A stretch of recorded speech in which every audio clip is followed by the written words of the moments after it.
The following program is a Nightingale Conant production for Simon & Schuster Audio.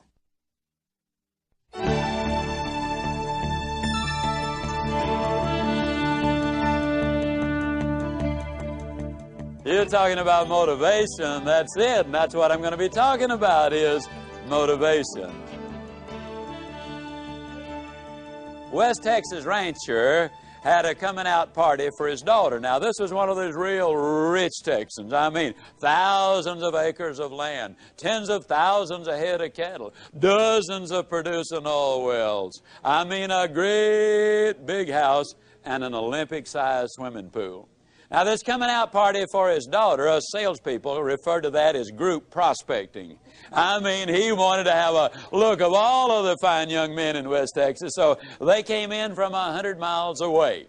Well, they had a marvelous occasion, and along about midnight, the host invited them out to his Olympic-sized swimming pool, which he'd had the foresight to stock with water moccasins and alligators. And he said to the young men, he said, now the first one of you young men who will jump in this pool and swim the length of it, he said, I'll give you 5,000 acres of my best land. And if you don't want the land, he said, I'll offer you $1 million in cash. And he said, if you don't want that, I will give you the hand of my beautiful daughter in marriage. Now, I don't have to tell you fellows this, but I think it's obvious that everybody knows that she is our only heir. And the one who gets her for his bride will eventually get all of this. Well, the words were no sooner out of his mouth than there was a loud splash at one end of that pool, followed by an almost immediate emergence of a dripping young man at the other end of that pool. He had set a world's record which will never even be approached. Well, the host was all excited. He ran down there, and as the young man was just shaking himself off from that fast swim, he said, congratulations, son, that's absolutely fantastic. He says, do you want the 5,000 acres of my best land? The young man said, no, sir. He said, well, do you want the $1 million in cash? He said, no, sir. Well, he said, then, son, I've got to assume that you want the hand of my beautiful daughter in marriage. The young man said, no, sir. And the West Texan said, well, son, for crying out loud, what do you want? The young man said, I want to know the name of that dude that pushed me in the swimming pool.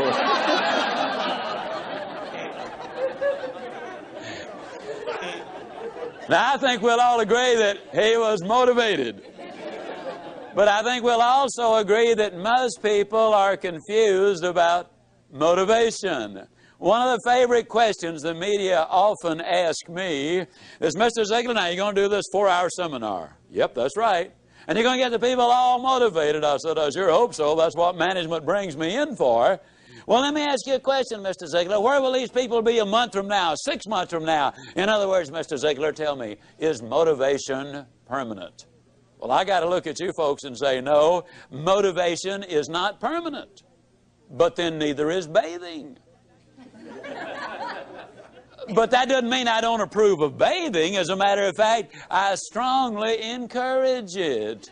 Eating is not permanent unless you don't eat, and then pretty soon your condition will be permanent. No, motivation is not permanent for the simple reason that we've got demotivation, which takes place every day of our lives. There's more confusion about motivation and positive thinking than just about anything that I have ever encountered.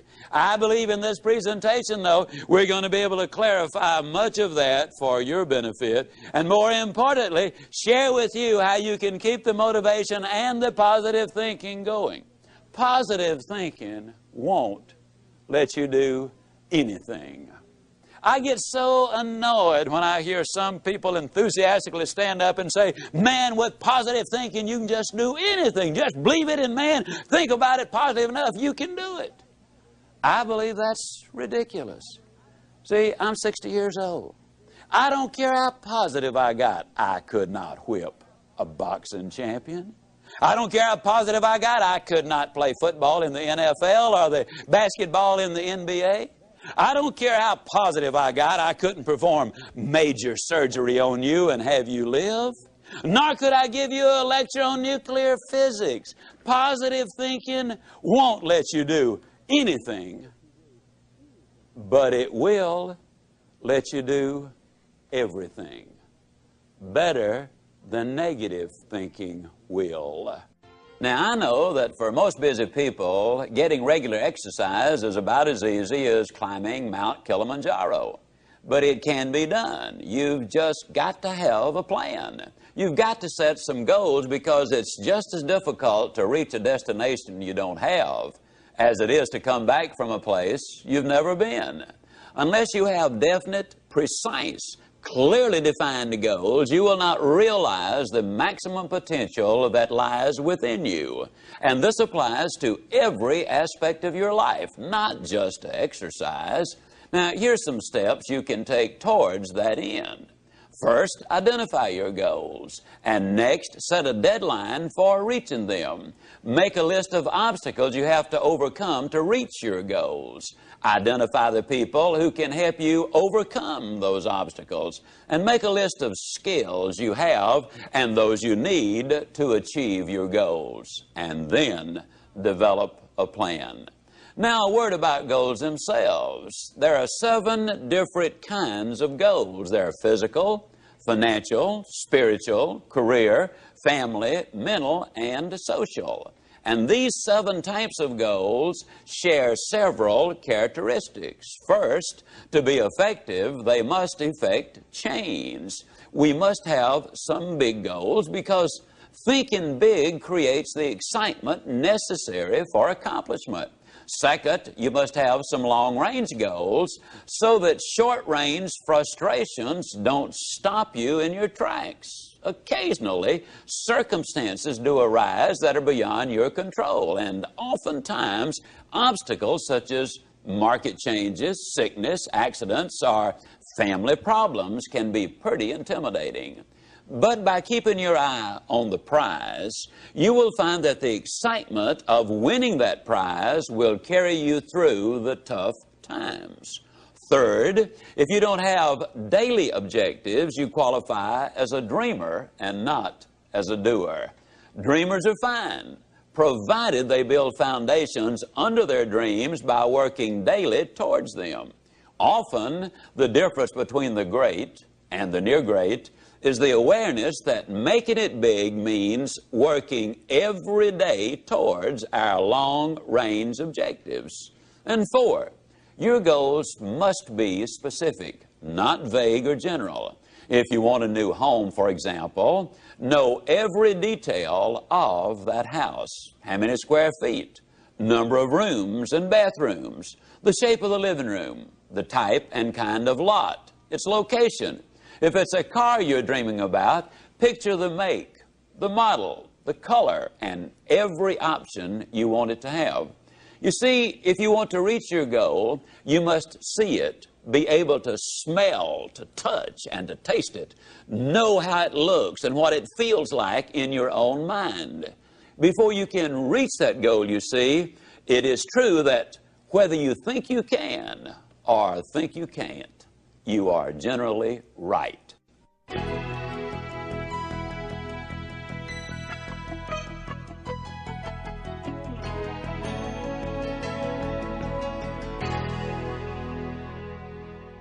Step number 6, you need to feed your mind with the good, the clean, the pure, the powerful, and the positive. Let me ask you a question. If I were to come into your living room one day with a pail of garbage and dump it on your living room floor, what do you think you'd do? I bet I can answer the question. You would either get your gun and say to me, now, Ziglar, I'll bet you can clean that up. Or you'd get on the telephone and you'd call the police. Or you'd whip me as long as I was there. Those are things you would probably do. I mean, and then for months you'd be talking about this crazy guy came in my home, dumped garbage on the floor, ought to shot him. As a matter of fact, I wish I had. But we could clean the garbage up off your living room floor. But what about the garbage that we dump in our mind every single day? Einstein said that it takes 11 correct inputs to overcome one incorrect input. And a lot of the things which go in our minds and in our children's minds is not a thing in the world but pure garbage. I would ask you to do this. Evaluate what you read and what you view. Evaluate it in this light. Will this really help me to accomplish my objectives in life? Or is this going to be a deterrent to me accomplishing my objectives in life? Remember, you're what you are and where you are because of what's gone into your mind. And you can change what you are, you can change where you are by changing what goes into your mind. Now, as you probably suspect, I'm an absolute enthusiast about the cassette recorder. I believe it's the most fascinating educational tool that we have in our country. I was a visiting scholar for the University of Southern California for 2 years. One of the things they discovered was that if you live in a metropolitan area and drive 12,000 miles a year, that in 3 years' time you can acquire the equivalent of 2 years of college education. You can learn virtually anything you want to know about finances, foreign languages, the Bible, how to set goals, how to close sales, how to plan your life. You can learn so many things while you're there in your car. Feed your mind. Second thing I would encourage you to do is start reading something good every day. Did you know if you read 20 minutes a day and you're an average reader, that at the end of the year you will have read 20 200-page books, and that the average American only reads one good book a year? Think of what an advantage that will give you over the competition in whatever field you're in. Now, who does these things? Well, Mary Kay Ash of Mary Kay Cosmetics told me that she would never get in her car without a cassette that she could listen to while she was going somewhere. H.L. Hunt, worth $3 billion at his death, listened to cassette recordings until after he was 80 years old. Wallace Johnson, one of the co-founders of Holiday Inns International, over 80 years old, tells me he listens every day and reads at least 2 good books every month. Alan Bean, one of the astronauts who walked on the moon, told me that the astronauts on their way to the moon and back, and please understand, these people have the best self-images, the most clearly defined goals, the most positive mental attitude. They're the most confident, competent people as a group maybe that our country has. But these people were listening to motivational recordings on their way to the moon and back. And what a delight it is for me to be able to say that some of the recordings they were listening to were fantastic. You need to feed your mind. Now, a lot of times people say, yeah, you know, when I'm down in the dumps just a little bit, I really enjoy listening because it gives me a lift. Well, I'm glad to hear that, but let me give you the most surprising news maybe you've ever heard. It's good to listen when you're down. But, folks, the ideal time to listen is when you're sky high. Let me tell you why. When you're down, sometimes you grab at straws, and sometimes you grab the wrong straw. Also, a lot of times, and here's the real benefit to listening, it triggers your imagination, stirs up all of the stored information which you already have in your mind, and a lot of the good ideas then come forth. But if you're too down to accept them, then you turn away the very best ideas of all. Listen when you're up. And then with those endorphins popping, and they do pop as a result of listening to good motivational recordings, when you listen then and new ideas pop in your mind, it generates even more excitement. Here's what we've discovered. You need to listen at least 16 times to get the complete message. That's the reason I say listen to this over 16 times, because you will get all of it then. It will become a part of you. Let me say it again. You probably have been in the process of making decisions right now. As you listen, you will make those decisions. But as you listen over and over, the decision changes to commitment. And once you've made the commitment, then you will seek the training which will make the difference, because that means behavior changes. And when you change behavior, then you start developing winning habits. And that's what this is really all about. Step number 7, if you want to build a winning attitude, you need to take time, and this is probably going to surprise you, based on what you've heard me say so far, but you need to take time to be quiet. You know, the average American sleeps 30 minutes too late. every day.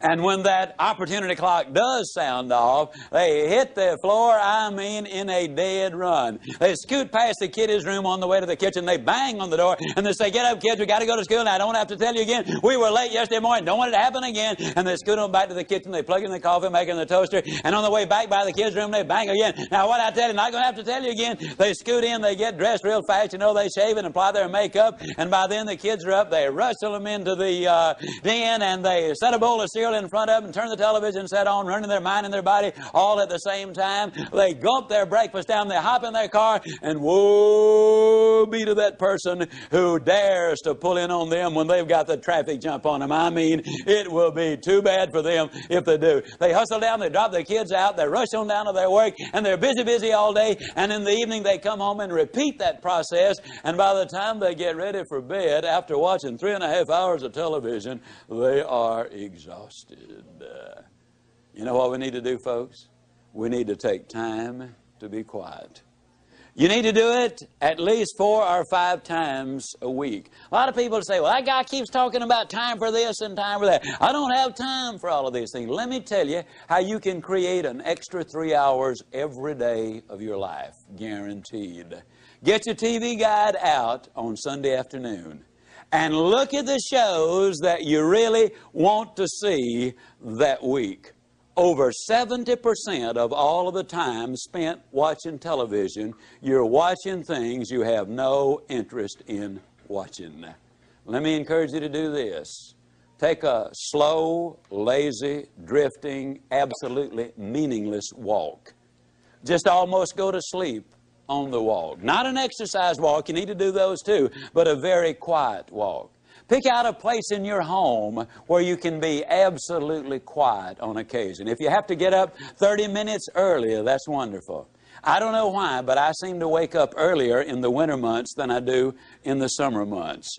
And when I get up, it's pitch dark. I have a nice little office. I go in there and I turn on the gas log. And I sit there. And every time I do that, without exception, I have the most exciting day of my life. I simply run through my mind the things I'm going to be doing. As you plan the day, as you think of all of the things we've got to be excited about, it really does renew your energy and it gets you excited about the day. Now let me tell you something. This is going to be one of the toughest things you'll ever do. When you sit down saying, "Well, I'm going to sit perfectly quiet for 20 or even 30 minutes, you will think of 2,868 reasons or things that you've got to do. You try to decide, do I raise the window or lower it? Do I turn the heat up or down? Do I cut the air conditioner off or do I turn it more full blast? Do I really need to go to the bathroom? Am I going to get me a cup of coffee? What is that noise against the outside? Maybe I better check up on that." Resist the temptation. Spend a few minutes in quiet, reflective thought. It does make a difference. Take time to be quiet. Step number 8, take time for those you love. Dr. Herb True, professor at Notre Dame, outstanding speaker, good friend of mine, suggested this, which I really think is so valid. Frequently, every 2 or 3 months, you should close your eyes and visualize that everybody whom you love, really love, were suddenly, completely, totally, and forever taken out of your life. Then ask yourself the question, what would your regrets be? Would you really regret that you had not picked up the telephone and called that distant cousin, or even a brother or a sister, or a mother or father, or a son and a daughter? Would it be really a heartbreaking experience because you had not called and said, "You know, I'm really sorry that we had the problem. I don't know whether it was your fault or my fault, but let's get together and solve the problem." Take time for those you love. Spend time with each other. Those of you who are married, spend time as husband and wife, just enjoying each other, communicating with each other, getting acquainted with each other. Earlier I said all of the studies reveal that if there is that close relationship, then success is more likely to come your way. Korn Ferry International, an executive search firm in New York City, in conjunction with the UCLA School of Management, did a study on 1,362 vice presidents, men and women who were aspiring to the president's chair. Their average income was $215,000.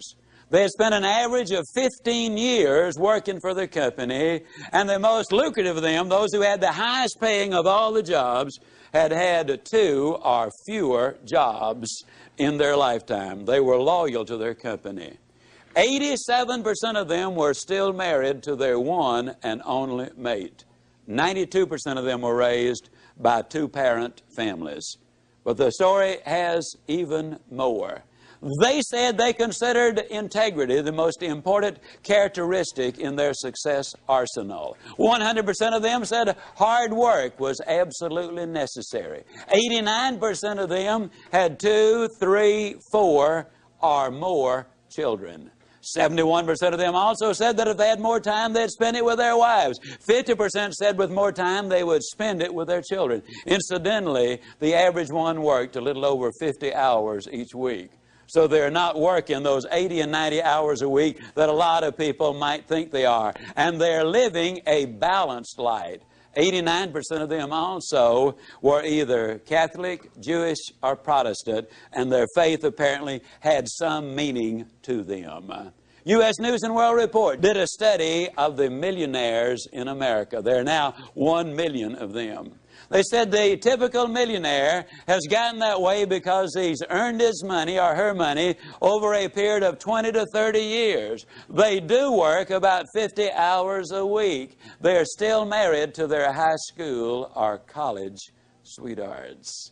In other words, the family is intact. Incidentally, a couple of other little things you'll be intrigued about this. They discovered that less than 1%, and the implication was it was considerably less than 1%, of all of the millionaires in America earned their money in music, radio, television, the movies, and all athletic endeavors combined. Considerably less than 1%.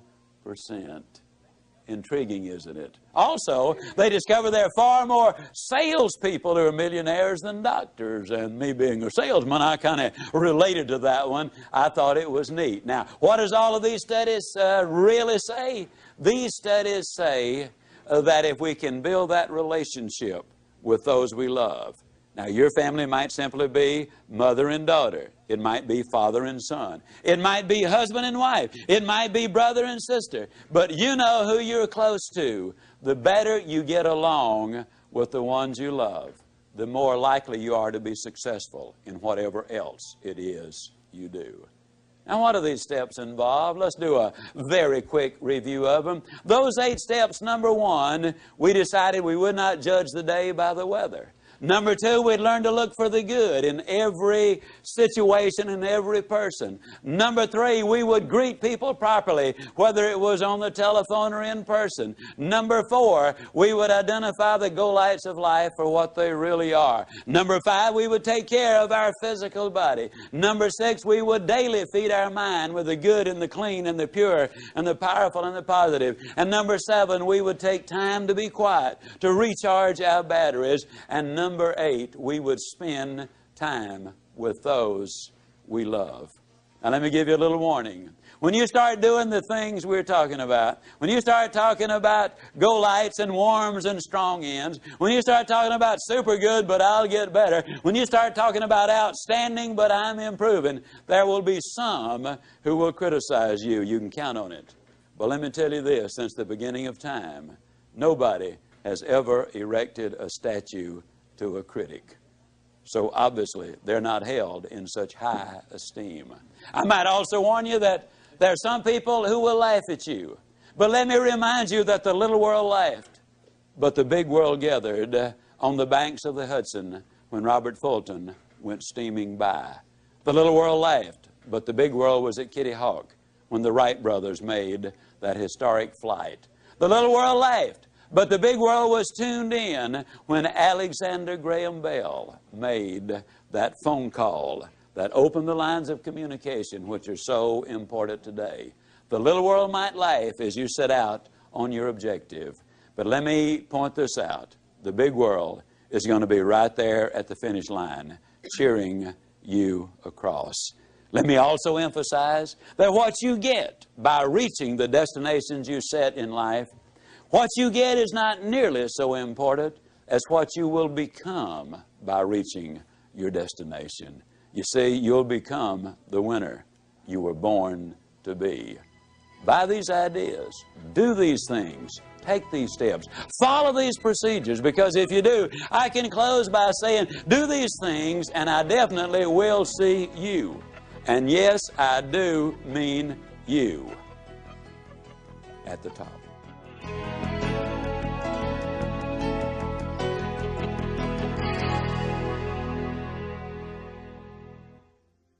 This has been a presentation of Simon & Schuster Audio. You know what positive thinking will do? Positive thinking will let you use your ability. And I'm here to tell you that is all you really need. Positive thinking won't let you do anything, but it will let you do everything better than negative thinking will. Will you buy that idea? Does that make sense to you? Okay, it lets you use your ability. See, that's what we want to communicate with you in this presentation. Now, J. Allen Peterson, in his beautiful book, The Myth of the Greener Grass, points out that according to one computer study, over 90% of the input in our minds on a daily basis is of a negative nature. Chad Helmstetter, in his book, points out that the average 18-year-old American has been told 148,000 times, no, or you can't do it. But I talk about demotivation and negative input and so forth. Let me share with you just some of the things that maybe you've heard. An overweight person sits down at the table and what do they say? Everything I eat turns to fat. A parent sends a child off to school and says, now don't you get run over. I mean, that's about as negative a statement as you can get. You see, our terminology is all fouled up. We wake up in the morning with the aid of an electronic rooster. And what does the average person call that electronic rooster? You tell me. Alarm clock. But you see, they sound the alarm when the building catches on fire. That scares people. They sound the alarm when the bank's being robbed. That scares people. If you wake up to an alarm, that scares people. No wonder they're negative. It's an opportunity clock. Well, you think about it. If you can hear it, that means you've got an opportunity to get up and go. If you can't hear it, that might mean you done got up and gone. I mean, you think about it, it really is an opportunity clock. How negative are we? They bring out a loaf of bread, and what do they call the first slice? I mean the first slice on the loaf of bread. Tell me, the heel or the end? Isn't that crazy? Never saw a loaf of bread in my life that didn't have two beginnings. I mean, we really need to explore that. Now, what we want to do is we want to look at a formula. And this formula is a very significant one. William James, the father of American psychology, the man who really wrote the original books, he's from Harvard, says that if you want to change your life, you've got to do it immediately and you've got to do it flamboyantly. Now, I want to emphasize as I get involved in this, during these next few minutes, the chances are enormous that you are going to be making some decisions. And they will be good decisions. But they also will be emotional decisions, kind of like a New Year's resolution, which some people break the very next day. Decisions are easy to make. Business people make hundreds of them virtually every day of their life. Now, if that decision is going to mean anything, it's got to be reinforced over and over and over, and it's got to be done enthusiastically. Now, if it's reinforced often enough and enthusiastically enough, then the decision becomes a commitment. Now, once you've made a commitment to do something in your life, ladies and gentlemen, then you will seek the training. You will demand the training that will enable you to utilize and reach the commitment which you've made. Now, training is what makes behavioral changes in your life. If the training is good, that means you will develop winning habits. And ladies and gentlemen, all you've got to do is practice winning habits long enough, and you yourself will become a winner. You see, we were born to win. I believe that with all my heart and soul. We were born to win. The unfortunate truth is, many people have been conditioned to lose. So as we look at this formula, as I share these steps with you, I want to really encourage you to listen carefully this first time, but also repeat it over and over until it becomes a part of you.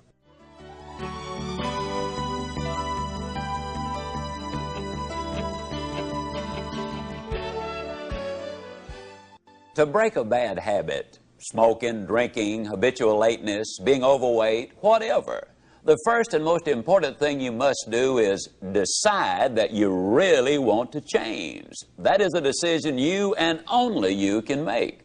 Without this motivation, no person or procedure will have any significant impact on your behavior. You must decide that you want to take control of your life, that you want to be free, that you want to do things with your life instead of having things done to your life. Secondly, if you need to, get help. Interestingly enough, many people quit their bad habits in the same way they acquired them, by associating with people who share their goals. Alcoholics Anonymous, Gamblers Anonymous, Overeaters Anonymous, literally hundreds of self-help organizations provide just this sort of positive association and support for people with problems.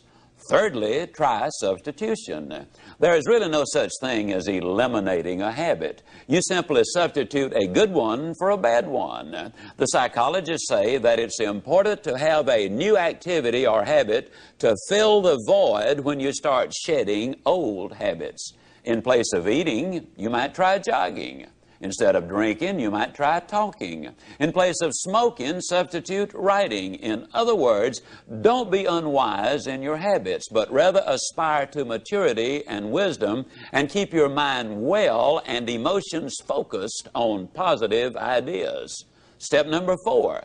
Use the psychological technique of imaging, of visualizing yourself as free of that destructive habit.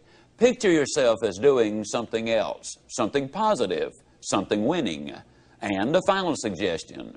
Once you decide to grab hold of a new habit, you will need, for a while, to force yourself to hold on real tight, to hold on to it for all you're worth. Eventually, it will get easier and even become fun. But at first, to make it stick, to turn it into a real good habit, you've got to make yourself do it for at least 21 consecutive days. Do it for 21 consecutive days in a row, and you'll have a real good shot at beginning to live a different kind of life.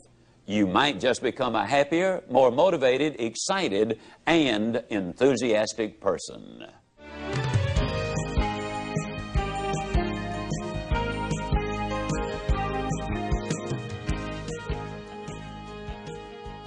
Step number 1 is never judge the day by the weather.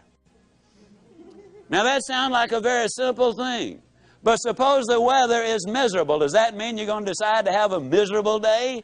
That doesn't make any sense, does it? And yet a lot of times when I'm talking with people, I'll say, "How you doing?" Well, they'll say, "You know, with this weather, what can you expect?" As if the weather was the only factor. I'll never forget when my beautiful middle daughter was born. Dreary, bitterly cold, cloudy, overcast, snowy day. Oh, it was an ugly day. But do you think when I looked at that beautiful daughter of mine that I had any concern about the weather out there? Step number 2, you need to learn to look for the good in other things and in other people.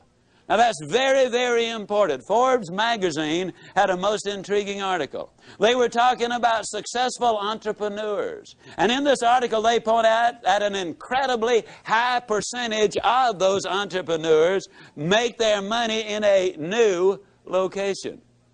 Now, the new location did not matter whether it was north, south, east, or west. It did not matter whether it was rural or urban, but they invariably, or oftentimes, I should say, made their money in a new location. Now, why is that? Very simple. When they go in the new town, they are the new area, they're not familiar with the bureaucracy. They're not familiar with the problems. They don't know the things which cannot be done. They go in with extraordinarily high expectations. And expectations in life, ladies and gentlemen, are so important. You see, you're going to find what you are looking for. We have a seminar in Dallas which people attend from all over the world. We try to get the corporations and other people to send husbands and wives together, because our research indicates that if the team functions together, they both will do better in whatever it is they do. There's one company sent in 4 couples. We have a little process whereby we separate the people into little groups. So one section of where we got about 8 or 10 people, another one where we got about 20 people, and then we have the general get-together 3 times a day. Well, in the individual groups, they do a lot of role-playing and participation. They're very busy. And every time an individual says or does anything, the other members of that other group write them a little note that says, "I like Gene Smith because." And then they use some specific observable behavior that they like about her. At the end of the 3 days, each one there will have from 1 to as many as 200 of those little slips. You're talking about motivators. People get excited about it. Well, these 4 couples really got turned on, and we finished at about 8:30 that evening. They went out the first night to a very late dinner at one of Dallas's finest restaurants. They hit the jackpot with a waiter. He had been there over 20 years, been a waiter over 25 years. He was professional in every way. He was there when he was needed, but he did not join the party. He was friendly, but he was not familiar. At every need, he was there. He was really great. There was a lot of interchange. They got his name. When they left, because he had contributed so much to the enjoyment of the evening, they left him a 25% tip, which is significant in a very expensive restaurant. Also, each one of them wrote him one of those little slips of paper, "I like because." And they walked out the front door. They'd gotten about 100 feet when they heard his voice from the rear saying, "Wait a minute, folks, wait a minute." And it was the waiter running up to them. He was waving those 8 slips of paper. He said to them, "You know, I've been a waiter over 25 years. I've been here over 20 years. And then he broke down. And they said he could not talk for what seemed like forever. It probably was no more than a minute. He finally regained his composure, and he said, "You know, this is the nicest thing that has happened to me in 25 years as a waiter." He said, "I'll never forget tonight." And he turned and walked away. Calvert Robert says that there are over 3 billion people on the face of this earth who go to bed hungry every night. But he says there are 4 billion people on the face of this earth who go to bed hungry every night for some sincere, honest appreciation, a compliment, if you will. The waiter story has 2 bottom lines. Bottom line number 1, wouldn't you love to have been at the next table that waiter served? Don't you know they got the best service anybody has ever gotten in a restaurant since restaurants opened to serve the public? But the real bottom line, and the real reason I tell the story, is this. The waiter said it was an occasion he'd never forget, the most important event of his 25-year career as a waiter. His benefits are enormous. But as great as they were, every last one of the 8 received an even greater benefit. It's absolutely true, folks. You can have everything in life you want if you will just help enough other people get what they want. Step number 3. If you want to build a winning attitude, you need to know how to greet people properly, in person and on the telephone. Have you ever noticed that most people absolutely don't even know how to answer the telephone? I challenge you. 2 of you get together. Look up 10 numbers separately in the yellow pages and swap numbers. I'll guarantee you, you will be unable to identify more than 3 of the companies you call based on the way they answer the telephone. They snatch the phone off the hook as if it were an intrusion. What do you mean, this number? I wouldn't bother you. Good morning, Lord, company. And you have no more idea than a goat who you've called. When our lady answers the telephone, she says, good morning. And you know it is not a recording that you got. Then she makes a motivational speech. Not as long as the ones I make, but she makes a motivational speech. She says, it's a great day. And people often say, Ziglar, is it always a great day? It sure is, and if you don't believe it, you just try missing one of them. It's a great day. And then she identifies the name of the company. Now, when I'm at home, and I stress, this is when I'm at home, I frequently answer the telephone singing, oh, good morning to you. Now, I'll be the first to admit sometimes there's a long pause. Then I sing them another little ditty. If you don't speak up, I'm going to hang up. And many times they'll say, who is this? And I'll say, whoever you want. Who do you want? Man, you sure do feel good today. And I say, yes, many years ago I decided I was going to feel good today. Now when you greet people personally, you ever notice how people greet each other? How you doing? Not too bad. How you doing? Fine, so far. How you doing? Good, since it's payday. How you doing? Okay, since I get off in 22 minutes. And don't you love it when one of them pulls himself up to the full height and say, well, under the circumstances. I mean, it makes you wonder what they're doing under there in the first place, doesn't it? Now, instead of that old razzmatazz, when you greet somebody, and incidentally, you need to initiate the action. I jog almost always between 5 and 8 o'clock in the evening. I love to jog that time of day. And when I jog, every time I meet somebody, I always give them the same greeting. Good morning. And in 85% of the cases, by actual count, they always respond either all the way with good morning, or they'll get part of it out. It's not morning, man, it's evening. I made this talk the other night in Dallas at about 8:30 in the evening. By the time we left the motel, it was 9:45. I stepped on the elevator. There was a fella on it. I said, good morning. He said, good morning. Now, what am I saying with this? I'm saying that people respond in kind. And if you want to set the tone and the pace, not only in your own life, but in your family and also in your company, this is something you can really do. Now, when somebody says to you, how you doing? Instead of that old negative baloney, why don't you just tell them the truth? Get yourself a 3x5 card, and on one side write outstanding, but I'm improving. On the other side write super good, but I'll get better. And then when somebody says, how you doing? You whip out that card and you say, outstanding. But I'm improving, and I'll guarantee you, you'll never feel sillier in your life. As a matter of fact, you won't even be able to finish it. You'll be laughing on the way, and the other person will too. I will guarantee you, if you'll do this for 3 weeks, you will be shocked at what happens to you as a result of it. Greet people properly. Super good, but I'll get better, or outstanding, but I am improving. Now, a lot of times people say, well, Zig, do you ever have any interesting experiences with this kind of an approach? I said, yeah, sure do. Never will forget, several years ago, on a brutally hot day in Dallas, I had a unique one in a cafeteria. And let me qualify this by saying that when my youngest daughter was 16 years old, the only job she could get was in the cafeteria line. Now, cafeterias are very big in the Southeast and the Southwest. And I had never realized just what a terrifically tough job they have on those serving lines. When I watched my daughter, I immediately made a decision. I decided that never again would I ever go down a cafeteria line again without enthusiastically greeting every person there and giving them some word of hope and encouragement if possible. But I'll never forget that hot day. Oh, it was brutal. We went in slightly after 1, a buddy of mine and I did, and 98% of their business is done between 11:45 and 1:15.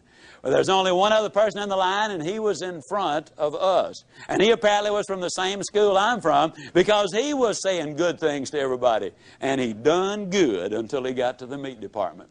Then he said something about the weather. Now, you got to understand, some people sweat and some people perspire. The lady cutting the roast beef was sweating.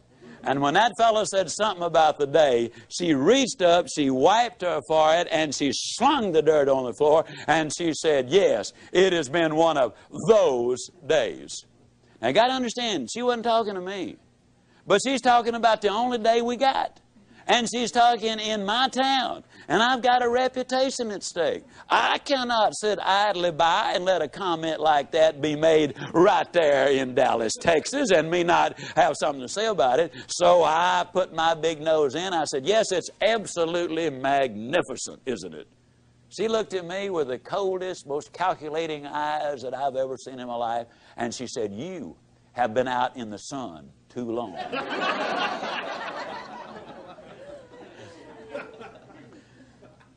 I said, no, ma'am, I've just gotten back from overseas.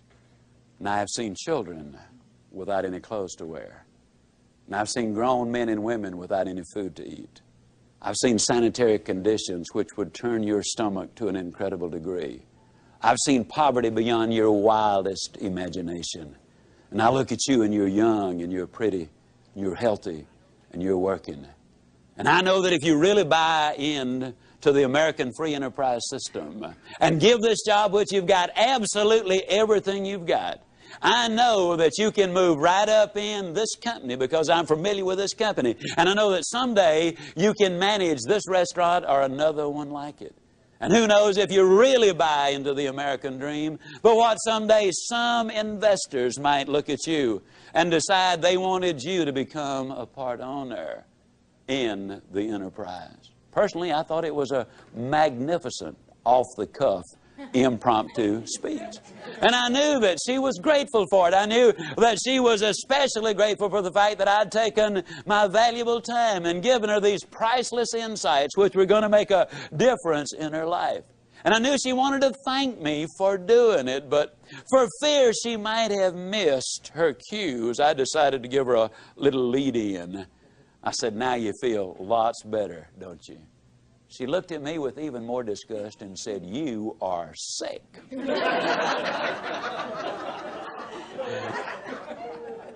Well, you win some, you lose some, and some are rained out, you know. Well, I got the rest of my food. I went on down to the end of the line, my buddy and I, and we sat down, we're having our lunch, and we ran out of tea. And a lady, she had to have been 65 years old. She might have been 70 or 75, came by to serve the tea. With a sparkle in her eyes like any teenager would envy, as she came up and offered the tea, I said, well, how you doing? She did a little half two-step backwards, and she said, honey, if it is any better, I'd think the deck was stacked. I said, why don't you go tell those ladies on the serving line that? She said, oh, no. She said, if I fool around with them, I'd end up being just like they are. I don't know where she learned her psychology, but she's right on the button.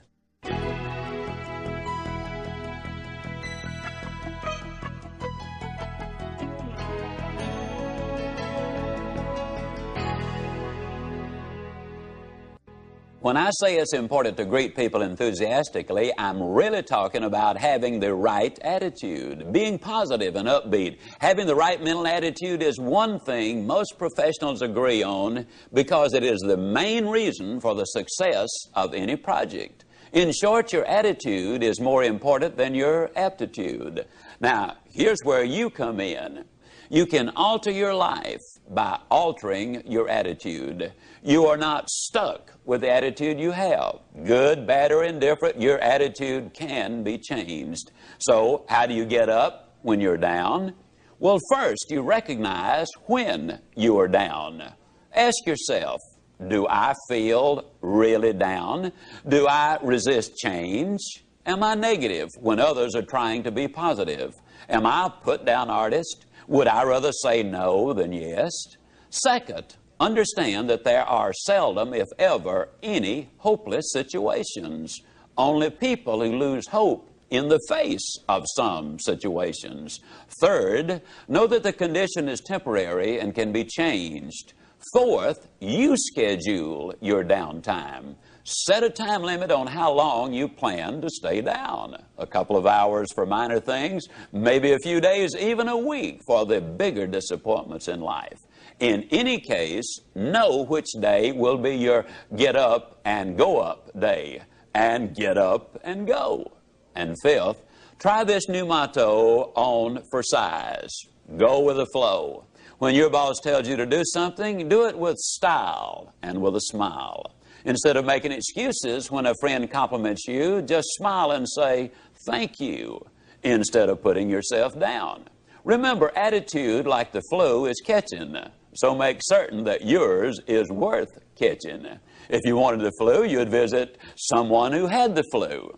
To catch the right mental attitude, you must go where it exists. So begin by associating with positive, energetic people and avoid the naysayers. And before long, when someone asks you how you are, you'll respond in a positive and enthusiastic manner.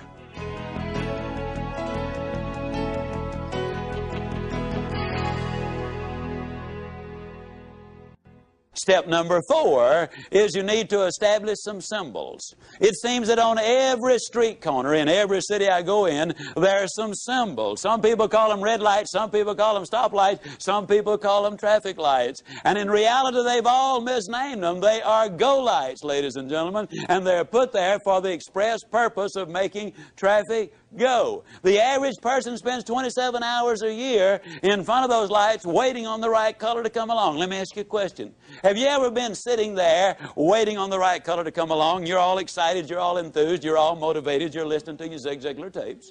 And as you sit there, you look out the side of your eye and you can't believe it. Here sits a dude over there and he's waiting on the right color to come along too. He's got a good and firm grip on that steering wheel. I mean, he doesn't want that car to go anywhere. And he's talking to that light up there, you know, and you watch him a minute, you can't believe it. He's got his foot on the accelerator. He's racing the engine to change the color of the light. How many of you have actually seen some dodo sit there racing the car motor trying to change the color of the light? Can I see your hands? Now, folks, I hate to be negative. Matter of fact, I won't be negative. I'll be like a little boy came home from school one day and said, Dad, I'm afraid I flunked that arithmetic test. His dad said, son, that's negative. Be positive. He said, Dad, I'm positive I flunked that arithmetic test. I don't care how much you race that car motor. It's not going to change the color of the light. Now, let me emphasize a point. Those of you who thought it might be a little juvenile a minute ago for you to say super good, but I'll get better, or outstanding, but I'm improving. If you think that's juvenile, what do you think it is to sit there to race a car engine trying to change the color of the light? Good friend of mine, Bernie Loftic, Winnipeg, Canada, most positive man on the face of this earth. I know he is. Bernie's so positive he's never had a cold. Every once in a while he has a warm. Bernie is so positive he won't even talk about the weekend. He calls it the strong end. And you said, now wait a minute, Ziglar. Go lights, warm, strong end. Is all of that necessary? No, you can be mediocre without it. Mediocre? Who's that dude think he's talking to? Doesn't he know that I'm president of my own company? Mediocre? Doesn't he know I'm worth over $5 million? Mediocre? Doesn't he know that I was #1 in the whole region last year and the year before? Mediocre? Doesn't he know that I've got my PhD? Well, bully for you. I still say mediocre. You see, success is not measured by how you do compared to what somebody else does. See, you might have 10 times the ability. Success is measured by how you do compared to what you could have done with the ability which you have. You see, what I'm talking about is for you to be #1. Oh, I don't believe everybody can be the biggest and the fastest and the strongest and the smartest, but I believe you are #1 when you get up in the morning and say, today I'm going to give it my best shot. I believe you're #1 when at the end of the day you can honestly look in that mirror and say, today I gave it my best shot. That's all anybody can ask of you. And you know what? With the ability you have and the attitude you're developing, your best shot is all that is required. You'll be #1. Step number 4, establish those symbols. The next time somebody asks you how to get from here to there, Don't say go down to the second stoplight and turn right. Instead, write yourself a little note for the first few weeks. Put it on the dash of your car. Remember, there are go lights. And then when somebody asks you for directions, you'll be ready. You say you go down to the first go light. And you can't say go light with a straight face if your life depended on it. And you know what? You'll grin from ear to ear. The mind is an associating machine, and I'll guarantee you, you'll get results. Step number 5 to build a winning attitude. To be up 90% of the time and on when you need to be. This one begins with a question. Is there anybody here who has a thoroughbred horse worth in excess of $1 million? Okay? If you did have a thoroughbred horse worth over $1 million, would you keep him up half the night, let him drink coffee and booze and smoke cigarettes and eat junk food? What about a $10 dog? $5 cat? You know, actually, you treat a $5 cat better than you do a $1 billion body. And if you had $1 million thoroughbred, you'd have the best trainer in the country. You would hire a dietitian to make certain his food was exactly right. You'd have the best facilities. You'd have an air-conditioned barn in the summertime and a steam-heated one in the wintertime. $1 million investment. But here's this $1 billion body. Step number 5 really boils down to the fact that we need to take care of our health. Now, to do that, there are some very simple things to do. You need to get a reasonable amount of sleep, ladies and gentlemen. Dr. Forrest Tennant, the #1 drug authority in the country, in my opinion, is a consultant for the National Football League. He's a consultant for Texaco. He's a consultant for Abbott Laboratories, the Justice Department, the Los Angeles Dodgers. Has the largest research staff of anybody in the country. Dr. Tennant says that you need a certain amount of sleep. It's a must. Because sleep is the only function which permits the brain to replace certain chemicals in the body. And a lot of people who have difficulty in life can be traced directly to the fact that they've upset that balance by not getting enough sleep and by putting those chemicals into their system, which destroys that. You need a certain amount of sleep.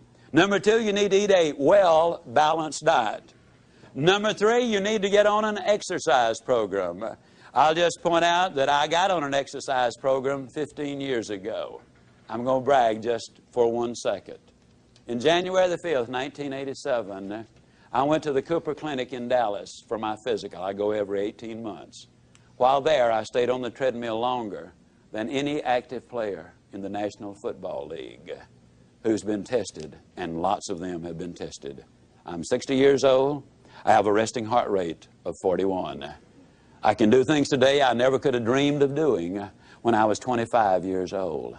When I got on this program 15 years ago, the first day I ran a block. I'm here to tell you that a good exercise program will make a dramatic difference in your life. If you're over 30 or over 30 pounds overweight, get medical advice before you get started. Be sensible about it. Do not try to be a weekend hero and end up in serious trouble. Take care of yourself, but do what is necessary to get in shape physically.